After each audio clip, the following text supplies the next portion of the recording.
बात बेबात पे अपनी ही बात कहता है। मेरे अंदर मेरा छोटा सा शहर रहता है। दोस्तों, मेरा नाम है नीलेश मिश्रा। कहानियां सुनाता हूं। बिग एफएम पर आप सुन रहे हैं यादों का idiot box with Nilesh Mishra season 5। कहानियां जिनमें आप मिलते हैं खुद से। दोस्तों, आज मैं आपको सुनाने जा रहा हूं अपनी मंडली की सदस्य मनीषा कुलश्रेष्ठ की लिखी कहानी, वो अजनबी सा मेहमान। दीपावली के दिन करीब थे। मैं घर के बाहर रंगोली बनाकर उठी ही थी कि एक ऑटो आकर रुका। उसमें से एक विदेशी उतरा जो ऑटो वाले से अच्छी खासी हिंदी में झगड़ रहा था। मैंने बीच में रोका। क्या बात है, किससे मिलना है आपको? सोमप्रभ दीक्षित जी, संस्कृत स्कॉलर, यहीं रहते हैं? जी, मैं उनकी बेटी हूँ। आपका परिचय? मैं न्यू जर्सी से आया हूँ, जे निकोलस। मुझे उनके फ्रेंड और मेरे अंकल प्रोफेसर हंस ने यह पत्र देकर भेजा है। वो जेब में हाथ डालकर 5 मिनट पत्र ही खोजता रहा। इस बीच एक चाबी का गुच्छा, खाली वॉलेट नीचे निकलकर सड़क पर गिर पड़ा, मगर पत्र नहीं मिला। हमारे इस बेतरतीब मकानों वाले पुराने मोहल्ले के उत्सुक चेहरे खिड़की दरवाजों से झांकने लगे। मैं बाबूजी को बुलाती हूँ। मेरे कहने के पहले ही बाबूजी बाहर आ गए। बंदे ने बाबूजी को नमस्ते नहीं, बाकायदा नमस्कार कहा। ऑटो रिक्शा वाले को कैश देना है और मैं प्लास्टिक मनी यूज करता हूँ। आप अंदर आ जाएं। बाबू ने ऑटो वाले का हिसाब चुकाते हुए कहा। आप ही हैं जे निकोलस, फेमस नॉवेलिस्ट? हाँ, पिछले महीने फोन आया था प्रोफेसर हंस का।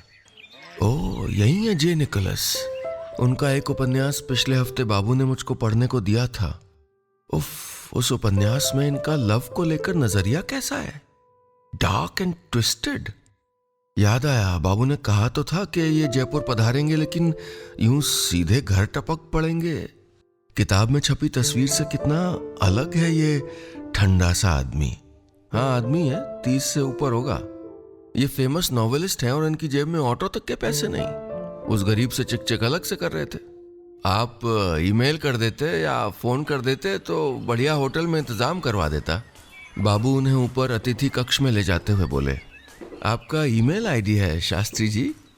उनको हैरानी हुई, मानो हम अब भी सपेरों वाले भारत में रहते हों। जी, मैंने बनाया है बाबू के लिए। मैं संकरी सीढ़ियों में उनके पीछे सामान लिए चलते हुए बोली। अचानक आना पड़ा। होटल रहकर मैं कालिदास पर चर्चा कैसे करता? आपको कोई तकलीफ तो नहीं? वाह शाणे लेखक, गेस्ट रूम में पसर कर अब तकलीफ पूछते हैं। मैंने मन ही मन कहा। आपका भारत से संबंध रहा है ना?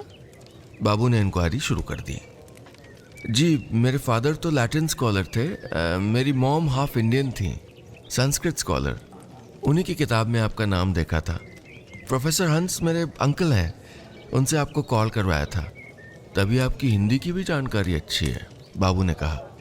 जी, मैं न्यू जर्सी में south Asian modern languages department में हूँ। मेरी उर्दू और बांग्ला भी अच्छी है। बाप रे! मेरे कहने पर उसने मुझे हंस कर देखा। सुनहरी पलकों वाली आंखों में सलेटी गोला ऐसे रखा था जैसे कोई चिड़िया सुनहरे तिनकों के बीच सलेटी अंडा दे गई हो। गार्गी, जा चाय नाश्ते का इंतजाम कर। बाबू मुझे वहां से भगा रहे थे, किंतु मेरा मन उस अजनबी में अटकने लगा था। धनतेरस की रात मैं दीपकों की थाली लिए छत की मुंडेरों को सजाने जा रही थी। निकोलस अपने कमरे के बाहर रॉकिंग चेयर पर बैठकर कुछ सोच रहे थे। उनके चौड़े कंधों पर एक अनजाना दबाव था। अंगूठे और उंगली से उन्होंने अपने निचले होंठ को दबा रखा था। वो किसी गहरी सोच में डूबे थे। सामने नोटबुक खुली थी।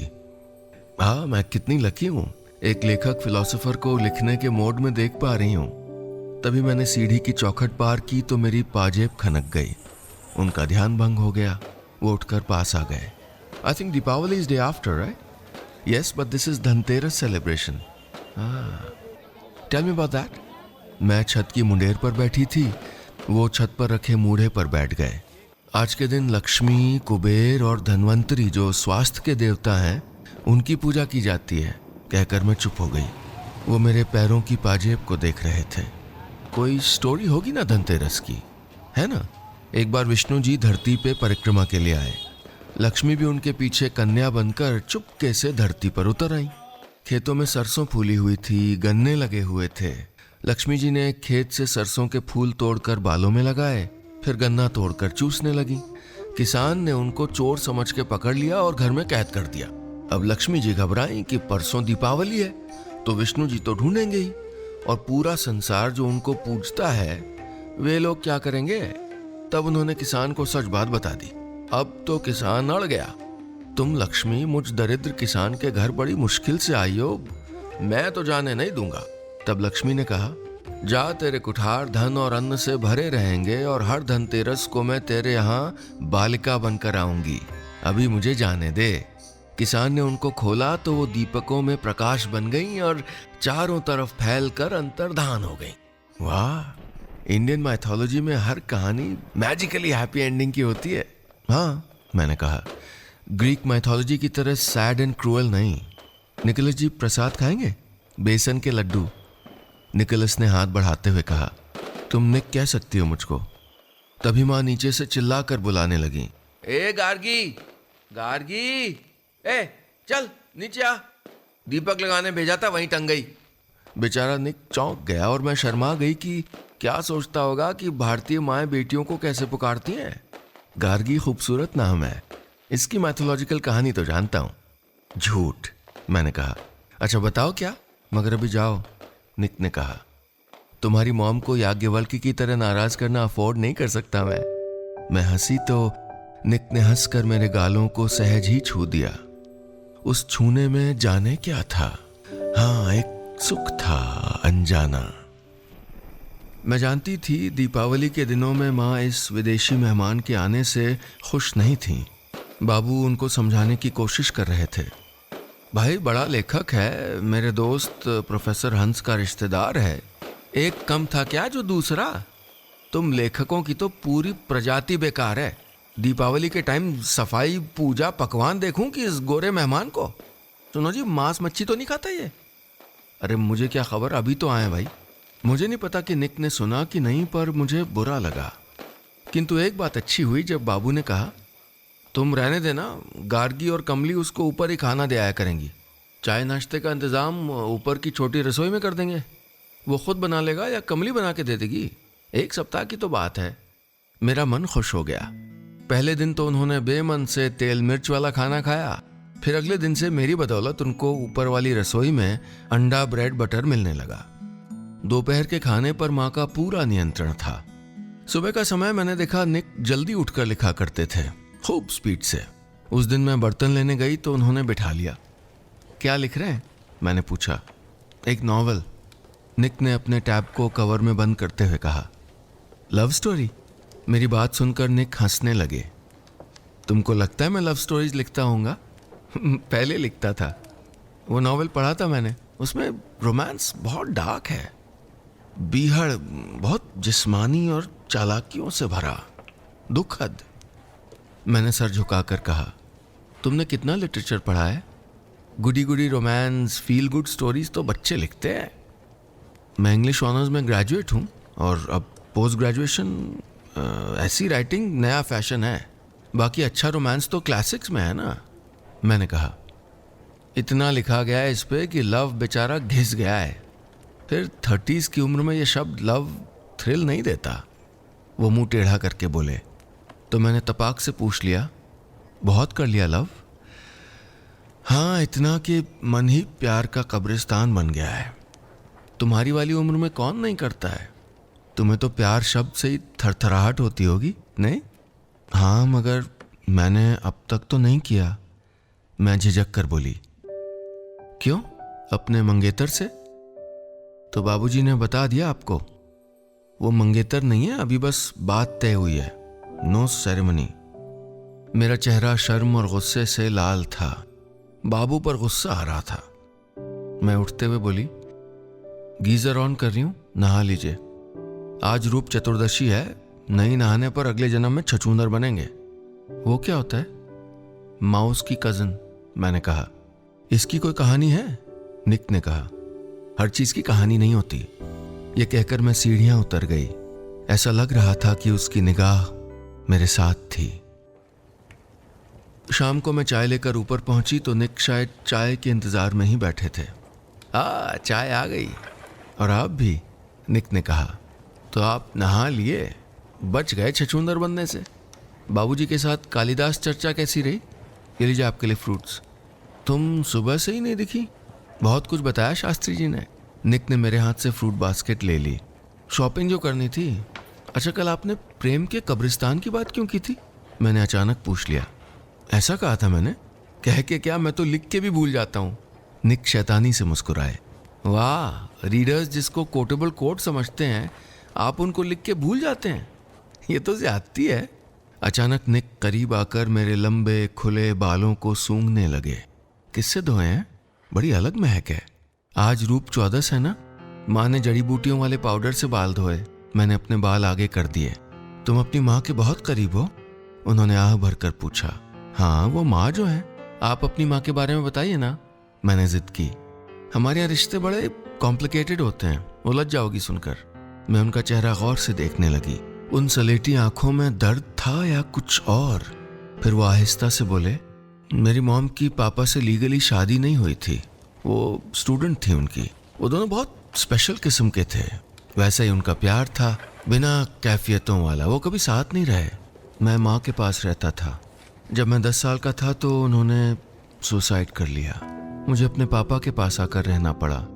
मेरी स्टेप मॉम, दोनों बड़ी बहनें, पापा सब मुझे प्यार करते थे, लेकिन मैं अपनी माँ को भूल नहीं पाया। अडल्ट होते ही मैं वहाँ से निकल आया। अपने बारे में बताकर देर तक उनकी आंखें मछली की तरह नम रहीं। अगले दिन दीपावली थी। निक लिखने में व्यस्त रहे और मैं माँ के साथ लक्ष्मी पूजा की तैयारियां करवाती रही। शाम को जब मैं हवन के लिए उनको बुलाने गई तो मेरी हंसी निकल गई। उन्होंने बाबू का गिफ्टेड कुर्ता पजामा पहना था। पैजामा उनकी लंबाई से छोटा था। Nick, the pyjama is not your size, you can wear a jeans with a kurta, मैंने हंसी रोक कर कहा। पीले कुर्ते को नीली जीन्स पर पहनकर वो बहुत हैंडसम लग रहे थे। हमेशा की तरह हवन बाबू ही कर रहे थे। उनके शुद्ध उच्चारण में बोले गए श्लोक निक को सम्मोहित कर रहे थे। मेरे भैया के साथ निक को भी उन्होंने तिलक लगाकर कलाई में मौली बांध दी। उन्होंने मेरे कान में पूछा, इस फंक्शन में तुम्हारा डॉक्टर मंगेतर नहीं आया? नहीं, शादी से पहले नहीं, बाबू को नहीं पसंद है। ऑर्थोडॉक्स हैं सब यहाँ। तुम बाहर भी नहीं मिलती डेट पर? मिलती हूँ कॉलेज के बाद कभी कभी। Do you love him? I suppose I have to love him only. It's arranged by my parents. That's not fair. You have your own brain. तभी माँ ने मुझे आंख दिखाई कि पूजा में तो इस फिरंगी से बात न करो। पूजा के बाद माँ और मैंने दीप मालिका सजा दी। मुझे अपनी पीठ पर उसकी आंखें महसूस होती रहीं। मैंने बांधनी का हरा लहंगा और गुलाबी चुनरी पहनी थी।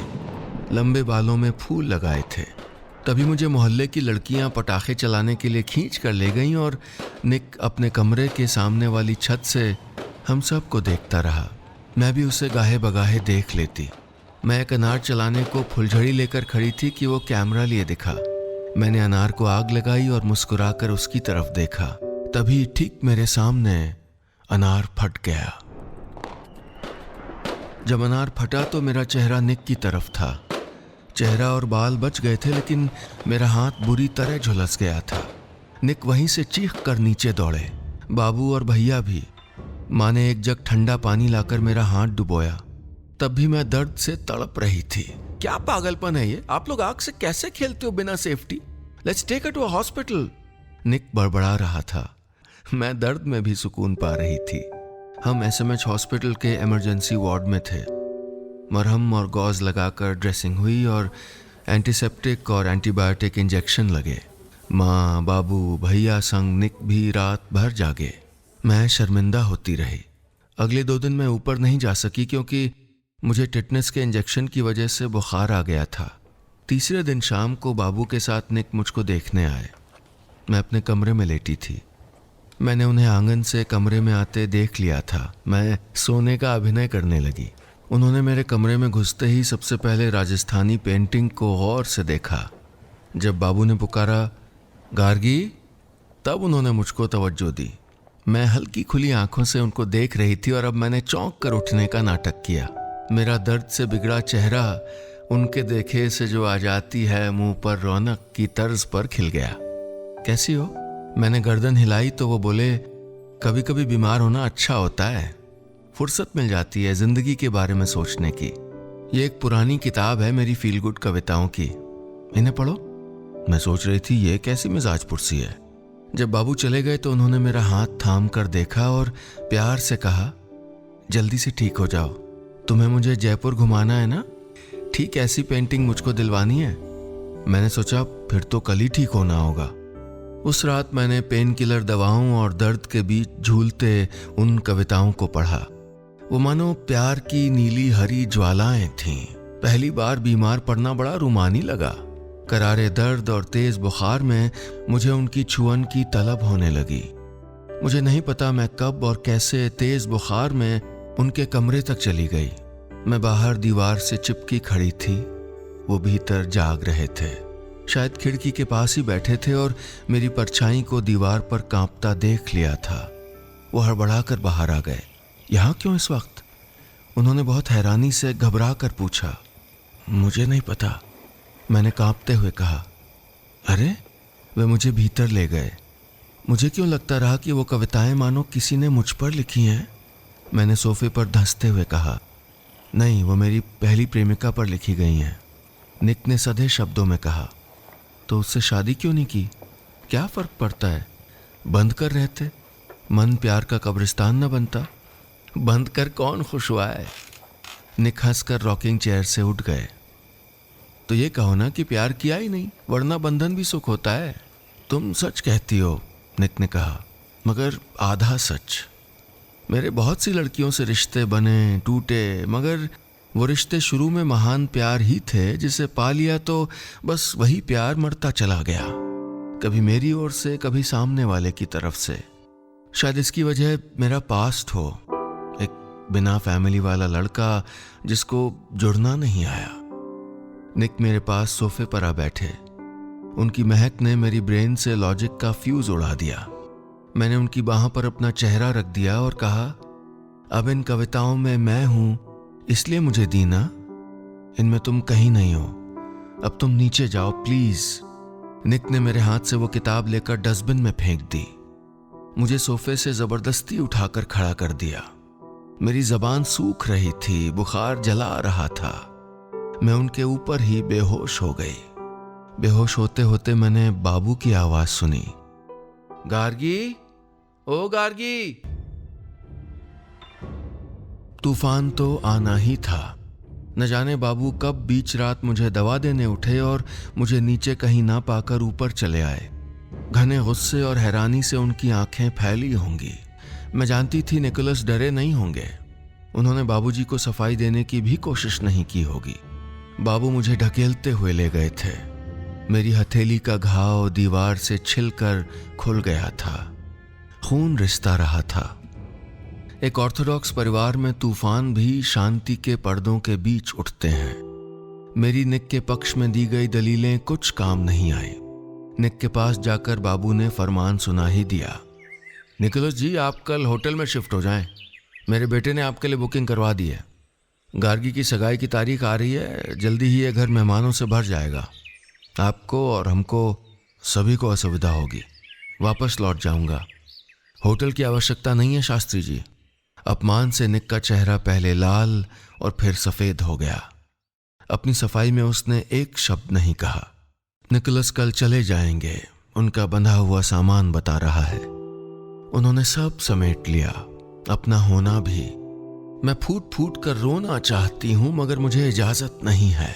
मेरा जिस्म पीड़ा से डूबता रहा मगर उस खारे खारे व्यक्ति के भीतर की मिठास के लिए मेरे मन में मोह जाग गया। आधी रात मेरा फोन वाइब्रेटर मोड में घर घर आया। एक नमक भीगी आवाज आई उस पार से, मानो 7 समंदर पार से आती। सुबह निकल रहा हूं, ठहरे पानी में कंकर फेंक दिया ना। बस यही कहना चाहूंगा कि अपनी जिंदगी के निर्णय खुद लेना, वही करना जो तुम्हें सही लगता हो। मैं तुम्हें दुख देकर जा रहा हूं मगर तुम गार्गी हो, अपने तर्कों से सब ठीक कर लोगी, ये यकीन है मुझे। हम कांटेक्ट में रहेंगे। मैं अपना प्राइवेट ईमेल आईडी मैसेज कर रहा हूं। फिर निक कुछ पल ठहर कर बोले, जानती हो, प्यार वही अच्छा होता है जो परवान न चढ़े। सबसे ज्यादा खुशियां उन लोगों से मिलती हैं जिनको पाना जरूरी नहीं लगता, बल्कि जिन्हें कहना ही नहीं पड़ता। जानती हो, न पा लेना तो दरअसल खोना है। अभी तुम केवल 22 साल की हो और जिंदगी तुम्हारे आगे बिछी है। अपना ख्याल रखना। ये याद रखना कि तुम पर तो उन कविताओं से बहुत बेहतर कविताएं बन सकती हैं। मुझे उम्मीद है हम फिर मिलेंगे, और जल्दी ही। जब सुबह मैं उठी तो वो जा चुका था। अजीब मेहमान था ये अजनबी। सदाएं देकर मुझे भीतर से भी जगा गया। उसके कमरे में डस्टबिन से मुझे 3 टूथपिक और कविता की वही किताब मिली। मैंने सहेज लिया सब। फिर मैं सीधे उठकर बाबूजी के कमरे में गई। क्या सच में आप मेरी सुबोध से सगाई कर रहे हैं? सोच रहे हैं, बाबूजी ने कहा। तो सोचिएगा अभी मत। अभी मुझे एमए पूरा करके पीएचडी करनी है। बस इतनी सी थी ये कहानी।